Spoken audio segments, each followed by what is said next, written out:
ओम शांति। 5/4/26 की मुरली। Revise date है 15/11/2009। स्वराज्य की रिजल्ट चेक करके स्वयं को चेंज करो और अखंड राज्य के अधिकारी बनो। तो अखंड राज्य के अधिकारी हम कैसे बनेंगे? बाबा ने कहा पूरी मुरली उसके ऊपर है। भविष्य में उस राज्य में हम जा रहे हैं तो हम उसको कैसे प्राप्त करें। वहाँ जैसे एक धर्म, एक जाति, एक भाषा, एक ही लॉ एंड ऑर्डर, सब कुछ एक ही है वहाँ पे। तो उसको हम अभी कैसे अपने पुरुषार्थ से करें, उसके ऊपर है पूरी मुरली। आज दिलाराम बाप अपने राज दुलारे बच्चों से मिलने आए हैं। दुलारे क्यों है? आप हर एक बच्चा 3 तख्त के मालिक हो। स्वराज्य का तख्त, बाप दादा के दिल का तख्त, भविष्य का तख्त, तीनों तख्त के अधिकारी हो। बाबा के बच्चे बन गए तो बच्चे बन गए तो वो चाहे लास्ट में आए हो, चाहे फर्स्ट में है, चाहे वो कोई भी बच्चा हो कितने साल का, लेकिन 3 तख्त के मालिक हो गए। एक स्वराज्य अधिकारी, स्व के ऊपर राज्य, दूसरा है बाबा के दिल पे राज्य करेंगे, और तीसरा है भविष्य में तख्त पर राज्य अधिकारी बनेंगे। तो 3 तख्त बाबा ने कहा। इस समय ही अपने राज्य भाग्य के संस्कार धारण कर रहे हो, क्योंकि अब का पुरुषार्थ भविष्य के राज्य का अधिकारी बनाता है। तो चेक करो कि इस समय अपना पुरुषार्थ यथार्थ है। अभी का जो पुरुषार्थ है कहाँ हमको लेके जाएगा? भविष्य में। बाबा कर रहे हैं भविष्य का पुरुषार्थ अभी हम कर रहे हैं, तो वो तो हमारा प्रारब्ध है। तो बाबा पूछ रहे हैं कि तुम्हारा जो पुरुषार्थ अभी चल रहा है वो यथार्थ है? क्वेश्चन मार्क है। जैसे भविष्य में एक राज्य होगा तो अभी चेक करो कि हमारा एक राज्य मन में चलता है, क्योंकि स्वराज्य अधिकारी है तो स्वराज्य के लिए तो उसको पक्का करना पड़ेगा। तो बाबा पूछ रहे हैं मन की चेकिंग हमें करनी है। मन में अभी एक ही राज्य चलता है, यानी बाबा की श्रीमत अनुसार। तो पुरुषार्थ में एक राज्य? क्वेश्चन मार्क बाबा पूछ रहे हैं। माया का प्रभाव तो नहीं पड़ता? 2 राज्य तो नहीं होते हैं? आपका स्वराज्य में माया दखल तो नहीं देती है? ये हमको पक्का करना है। दूसरा है तो चेक करो एक धर्म है। अब बाबा धर्म के लिए पूछ रहे हैं। दूसरा धर्म अपवित्रता का है, पहला धर्म हमारा पवित्रता का है। तो बाबा पूछ रहे तुम्हारा दूसरा धर्म है अपवित्रता का, वो तो दखल नहीं देता है। फिर बाबा पूछ रहे हैं लॉ एंड ऑर्डर एक का है? किसके लॉ एंड ऑर्डर पे हम चल रहे हैं? केवल बाबा के। तो ये भी चेक करना है। तो एक राज्य निर्विघ्न चलता है और राज्य में सदा सुख और शांति नेचुरल रहती है। तुम्हारा एक के ऊपर अगर लॉ एंड ऑर्डर रहेगा तो वो राज्य कैसा चलेगा? निर्विघ्न चलेगा, वहाँ पे सुख शांति नेचुरल रहेगी। तो उसका पुरुषार्थ अभी हमको करना है। फिर है स्वराज्य में कोई सेल्वेशन, कोई प्रशंसा का प्रभाव तो माया नहीं डालती है। सदा सुख शांति आनंद प्रेम अतीन्द्रिय सुख कायम रहता है। बाबा पूछ रहे हैं क्या कायम रहता है स्वराज्य में? मैं कौन सी आत्मा हूँ? बाबा की बच्ची हूँ, बाबा का बच्चा हूँ। ये अगर हमें याद रहे, आत्मा अभिमानी स्थिति में हम टिके रहें, तो 7 गुण हमें याद रहें, तो बाबा बोलते वो कायम रहता है। भविष्य राज्य में सर्व प्राप्ति संपन्नता है, इस कारण संतुष्टता है। तो वो संतुष्टता हमें अभी लानी है। अभी अगर बहुत काल का पुरुषार्थ नहीं होगा तो प्रारब्ध भी कम मिलती है। पुरुषार्थ जैसा करेंगे वैसी प्रारब्ध मिलेगी। इसलिए बाप दादा समय प्रति समय यह अटेंशन खिंचवा रहा है कि इसके लिए अभी अपने को संपन्न और संपूर्ण बनाओ। जितना संपन्न और संपूर्ण बनेंगे वहाँ राजधानी स्थापन हो रही है, उस अनुसार हमको वहाँ पर अधिकार मिलेगा। कोई भी विघ्न या तूफान तोहफा बन जाए, कोई माया का वार होता है, ऐसे अनुभव हो कि हमको ये अनुभव की सीढ़ी आगे बढ़ाती है। बाबा कहते हैं तूफान तो लास्ट तक आएंगे क्योंकि तुम पुरुषार्थी हो। तो वो जो माया के तूफान आएंगे, बाबा बोलते वो तुम्हारी अनुभव की सीढ़ी और तोहफा बन जाए, ऐसा हमको पुरुषार्थ करना है। रोज चार्ट चेक करो और चेंज करो, ये लास्ट तक चलेगा, चेक और चेंज। समय को देखकर मनुष्यों के मन में चिंता बढ़ रही है और आपके मन में प्रभु चिंतन है। उसके कारण आप जानते हो हम निमित्त है, निर्माण है, क्योंकि करावनहार बाप है। यह स्मृति सदा आगे बढ़ा रही है। बाकी अभी सबके मन में क्या है? चिंता चलती है ना, वर्तमान की चिंता, भविष्य में क्या होगा, क्योंकि उनको पता नहीं है। हमें तो सब कुछ पता है, बाबा ने हमको पक्का कर दिया है। हम बाबा को जब याद करते हैं तो बाबा कहते तुम तो अभी निमित्त हो, निर्माण होके तुमको रहना है, कराने वाला तो मैं हूँ। तो बाबा कहते इस स्मृति से हम क्या है, सदा आगे बढ़ रहे हैं। संगम युग का एक एक सेकंड समय और संकल्प शुभ चलता है। कभी कभी बच्चे कहते हैं 2-4 सेकंड संकल्प चला, माने गलत संकल्प चला, इधर उधर का व्यर्थ चला। तो बाबा कहते हैं अभी 1 सेकंड 1 घंटे के बराबर है, इतना इस समय की वैल्यू है। बाप दादा ने कह दिया है कि अचानक किसी भी समय आपका फाइनल पेपर होगा। इस समय स्वयं को संपूर्ण और संपन्न बनाना है। फाइनल पेपर बाबा क्या होगा वो भी बता दिया है, लेकिन कब होगा बाबा बोल रहे अचानक होगा। तो हम तैयारी नहीं रहेंगे तो पेपर में पास कैसे होंगे। तो बाप दादा ने जो सर्व खजाने दिए हैं उस एक एक खजाने को समय पर कार्य में लगाना है। खजाने के मालिक हो, आप ऑर्डर करो समाने की शक्ति को, तो शक्ति कार्य में लगती है। बाबा ने खजाना तो दे दिया, खजाने के अब मालिक बनकर हम कितना यूज उसको करते हैं वो बाबा बता रहे हैं। ऑर्डर करे, मालिक उसको कहा जाता है जो समय पर अपने खजाने कार्य में लगा सके। ऑर्डर कर दिया समाने की शक्ति को, अब वो आती है समय पर, बाबा कह रहे हैं तो मालिक तो ऑर्डर कर दिया, लेकिन अगर वो आई तो इसका मतलब हम मालिक है। सबके अंदर खुशी का खजाना सदा ही चेहरे और चलन में दिखाई दे। खुशी अविनाशी बाप की देन है, तो अविनाशी रखो।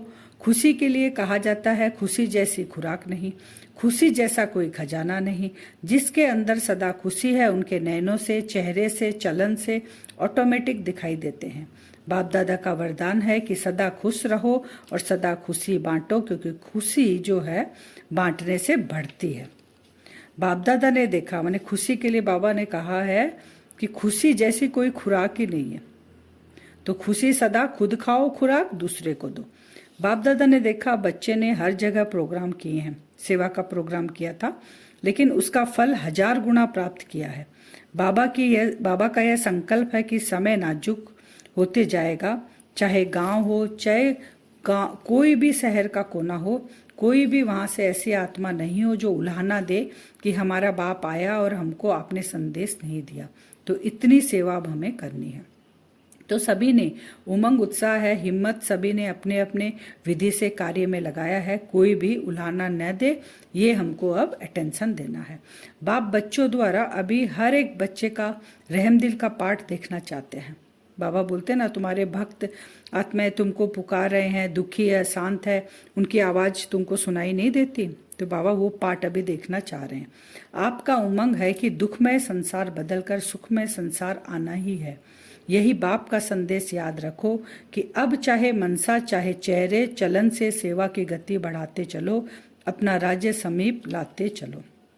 कैसे भी कर कर बाबा ने कहा, चाहे मनसा चलन चेहरा कैसे भी सेवा कर कर हर एक जो दुखी आत्मा है उसको रहमदिल बनकर दुख से हमें छुड़ाना है।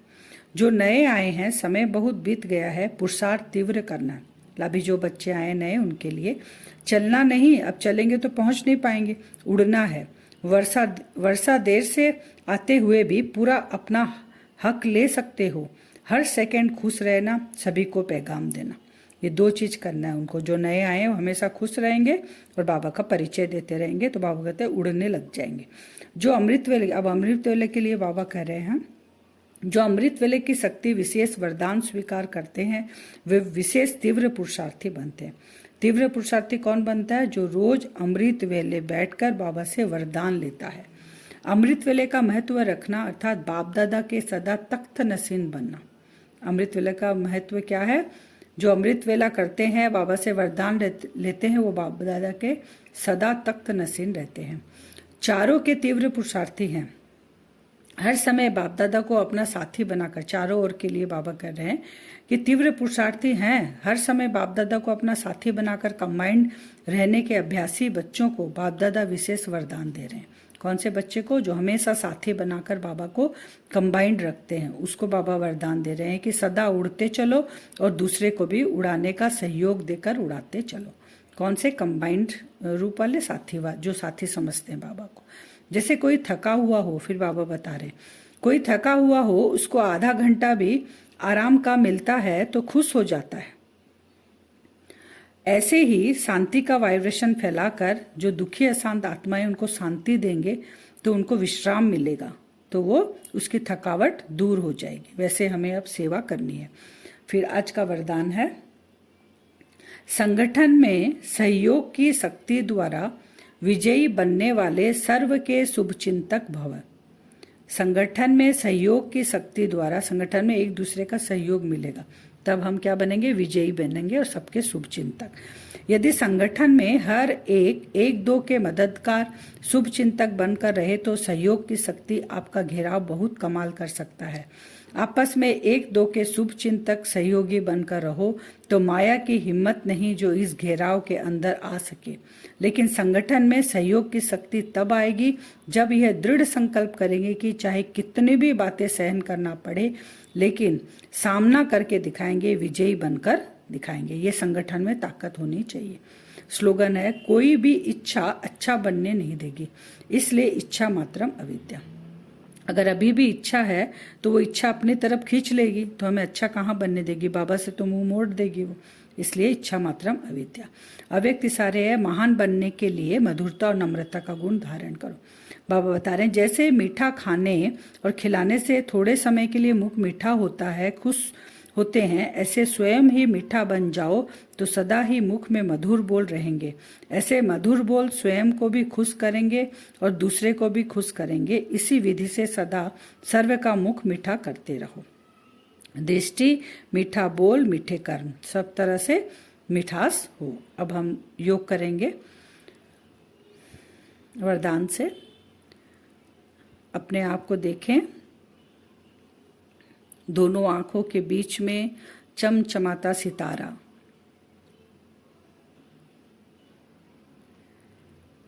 अब अपने आप को विजुअलाइज करें मधुबन में डायमंड हॉल में। बाप दादा आए हुए हैं, स्टेज पे विजुअलाइज करें, बाप दादा बैठे हैं अपने संधली पे। हम बाप दादा के स्टेज में ही विजुअलाइज करेंगे, बाप दादा के सामने एकदम बैठे हैं। बाप दादा सामने हैं, आमने और सामने हम डायमंड हॉल की स्टेज में बैठे हैं। पूरा हॉल भरा हुआ है, सभी ब्राह्मण आत्माएं वहां बैठी हुई है।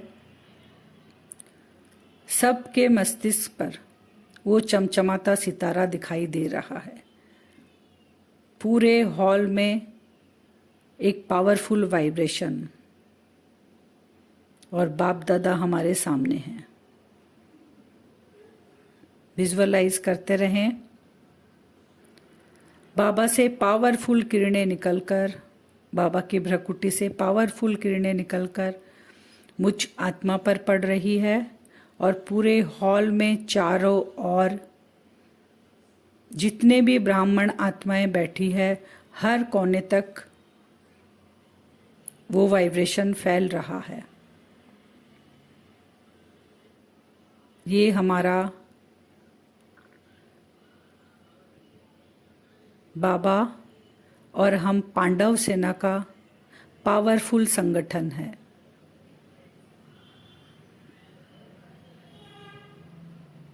हमारी भगवान के साथ प्रीत बुद्धि है। बाबा हमें शक्तियों से भरपूर कर रहे हैं। जिसके साथ भगवान होता है विजय उनकी ही होती है। हम सारी आत्माएं, जितने भी 25,000 आत्माएं वहां बैठे हैं, 25,000, 26,000, सब चार्ज हो रहे हैं। हमारा संगठन बहुत पावरफुल हो रहा है।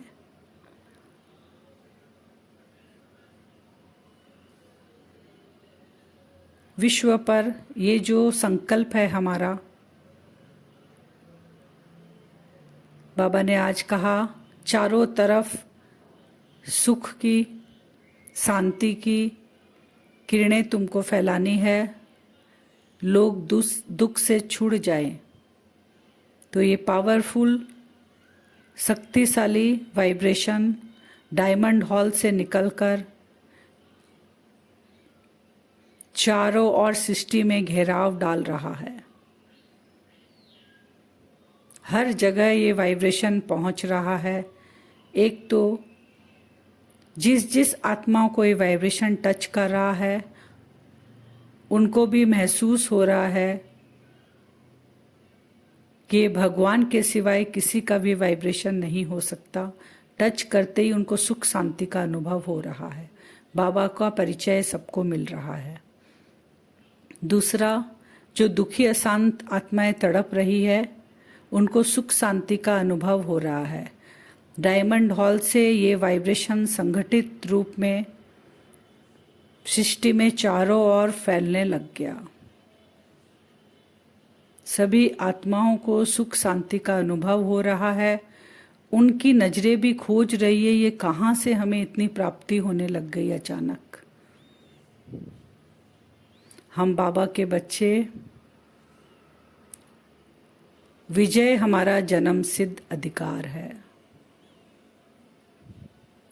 हम विश्व के शुभ चिंतक हैं। ये संकल्प हम करेंगे। दिन में कल 2 या 3 बार ऐसे डायमंड हॉल में बैठकर संगठित रूप में ये वाइब्रेशन पूरे दुनिया में फैलाएंगे। ओम शांति।